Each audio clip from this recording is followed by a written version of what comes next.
खाना चोर।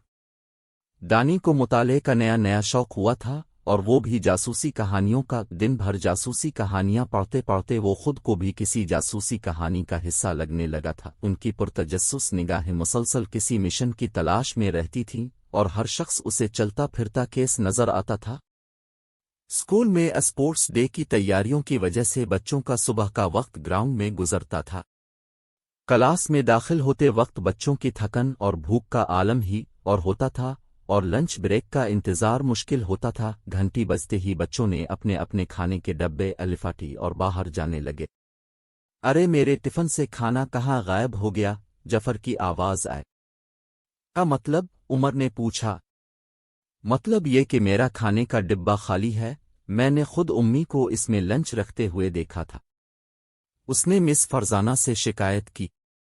बच्चों, अगर आप में से किसी ने जफर का खाना लिया है तो बता दे, वरना हम तलाशी लेंगे, मिस फरजाना ने खबरदार किया।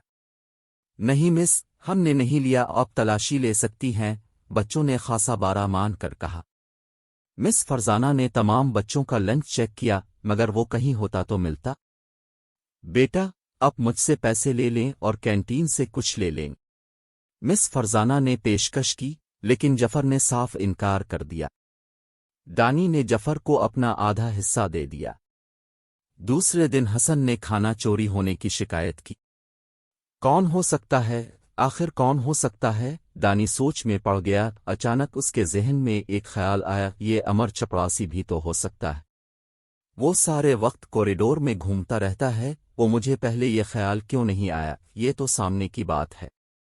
दानी प्रिंसिपल के दफ्तर में गया और कहा, मिस, आपको पता है कि हमारी क्लास से रोज लंच चोरी हो रहे हैं, और मुझे पता है वो अमर चपरासी है जो ये हरकत कर रहा है। इसकी ड्यूटी हमारे कॉरिडोर में ही होती है, इसके अलावा कोई हो ही नहीं सकता, दानी ने पुरयकीन लहजे में कहा। मिस आदिला के चेहरे के तासुरात बदल रहे थे। वो बोले, अमर हमारा 20 साल पुराना मुलाजिम है और आपके वालिद की उम्र का है। क्या वो बच्चों का खाना चोरी करेगा? आइंदा अपने बगैर तहकीक किसी पर इल्जाम लगाया तो अब से बाज़पुर्स होगी। अब जा सकते हैं, मिस आदिला ने अच्छी खासी डांट पला दी। दानी शर्मिंदा होकर निहायत बोझल दिल के साथ क्लास में दाखिल हुआ और अपनी सीट पर जा बैठा। दानी ने महसूस किया कि खेल के दौरान इमरान अमूमन वॉशरूम जाता था। अभी वो कुछ सोच ही रहा था कि फिजिक्स के सर वाजिद ने दानी से इसके होमवर्क का पूछा। सर, मैं कल होमवर्क करना भूल गया था, दानी ने सर खुजा। दानी, आप स्पोर्ट्स में नहीं जाएंगे बल्कि लाइब्रेरी में बैठकर अपना काम मुकम्मल करेंगे, सर वाजिद ने दानी को हिदायत की। दानी की तो मन की मारात बेर आई। लाइब्रेरी से वो मुसलसल इमरान की निगरानी कर सकता था। जैसे ही इमरान ने वॉशरूम के बहाने क्लास की तरफ कदम बढ़ाए, दानी ने भी फौरन क्लास का रुख किया और देखा कि इमरान असद के बस्ते में से लंच निकाल कर खा रहा। दानी सोचता जा रहा था कि क्या करे, फिर इसने मिस फरजाना से बात करने का फैसला किया। मिस, मुझे पता है कि वो कौन है जो लंच खा रहा है, मैं चाहता हूं कि आप उसे रंगे हाथों पकड़े। यार जफर, आज मेरी उम्मी ने खाने में बहुत ज़बरदस्त चीज़ तैयार की है। दूसरे दिन सुबह दानी ने इमरान को सुनाने के लिए ज़ोर से कहा, वक्फे में खाऊंगा, इस वक्त ज़्यादा भूख लगती। हसब तवक्को इमरान ने खेलों के दौरान वॉशरूम का बहाना बनाकर क्लास का रुख किया और सीधा दानी के बैग में से लंच बॉक्स निकाला। बर्गर खाने के लिए इसने जैसे ही मुंह खोला, मिस फरजाना की आवाज़ आई, ठहरिए इमरान।